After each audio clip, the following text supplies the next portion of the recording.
Hi, I'm Brian Kane, Director of Kane Peak Performance and Brian Kane Baseball. This is Pitching the Mental Game, an instructional DVD.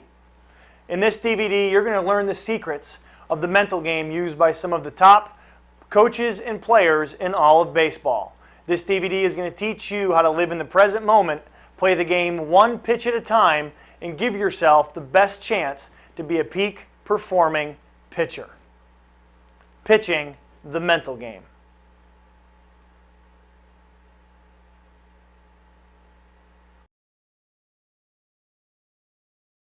What we're going to talk about in this DVD are the mental aspects of pitching that can help you achieve another level of performance. What we're going to talk about are the 5 P's of pitching performance. Then we're going to talk about a pitching routine and why it's important for you to have a routine. We're also going to look at some successful college and professional pitchers and how they use their routine to help them perform consistently. So what I really want to talk to you first about is the difference between expensive and inexpensive experience. And expensive experience is what you can learn as a pitcher through your own faults, your own mistakes, and from going through the battle by yourself. You're going to get better with experience, but what this DVD is going to give you is what I call inexpensive experience that's going to help you get better more quickly. Inexpensive experience is learning from those people who have gone before you and who have had success in trying to use the same things that they used. I also had the opportunity to spend 2 years at Cal State Fullerton, and in 2004 they won the national championship. I was there in 2002 and 2003, had the opportunity to work with a lot of those guys who were on the 04 national championship team. One of those guys is Jason Windsor, who I'm going to show you later on in this video. I also had the opportunity to study under a guy named Ken Ravizza. Ken Ravizza is the author of Heads Up Baseball, which I think is the best performance book that's ever been written, whether it's baseball or not, but especially for people who are watching this DVD, it's geared to the baseball player. If you haven't read that book, you've got to pick it up. Heads Up Baseball.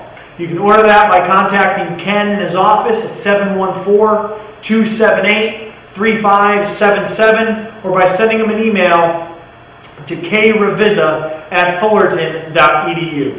I've had the luxury of gaining a lot of great inexpensive experience through guys like Ken, who have been doing sports psychology and baseball for 25 years, and through coaches like George Horton, Rick Vanderhook, and Dave Serrano, who have been to Omaha countless times and have won many national championships.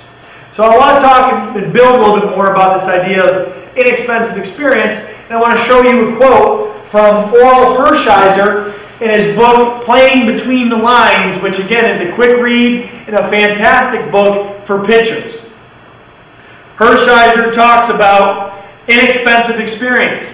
Becoming a veteran in 5 years wasn't fast enough.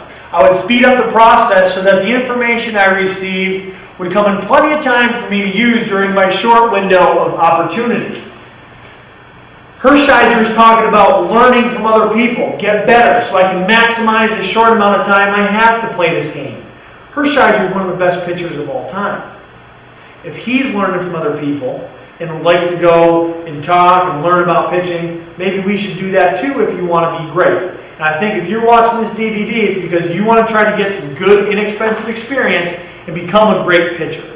So we're talking about the mental game, and in the mental game, there are a couple of things that you need to be aware of that is kind of the foundation. The first is that the mental game is really developed to give you the best chance to perform consistently and to have success. And we do that through mental skill training. Things such as being able to be in control of yourself in an adverse situation, goal setting, being able to relax, having confidence in yourself.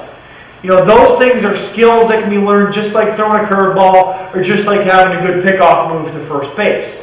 It also provides you with a language that you can use with your other members of your pitching staff and with the coaching staff to help you be on the same page.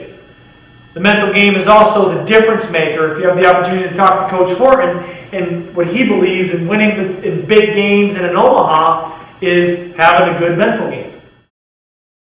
The importance of the mental game is critical because there is so much failure that's in baseball. I mean, how many times as a pitcher do you make your pitch exactly where you want it to go, 3-2, curveball, on the black, outside, great pitch, and the guy duck farts it for a base hit over the first baseman's head. A lot of pitchers will get pissed off or get upset because they gave up a base hit, but tell me something. Were you successful? Yeah, you were successful. You were successful because you made your pitch. You controlled everything that you could possibly control, put the ball where you wanted to put it, the game just didn't reward you. To me, that is success, not end results. Because if you take care of the process and you're making your pitch, the game is going to reward you.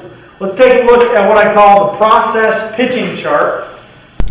Process pitching chart is a chart where you as the pitcher are evaluated by where you throw the baseball. And again, we try to evaluate on that criteria which we can control, which is the process. For example, on the top column, you'll see that the first box is a fastball away to a right-handed hitter. This chart would be kept from behind home plate, and the goal is to throw the fastball at the knees or below away from the right-handed hitter. You'll see that there's a little gray shaded in area in that spot. If the pitcher makes the pitch to low and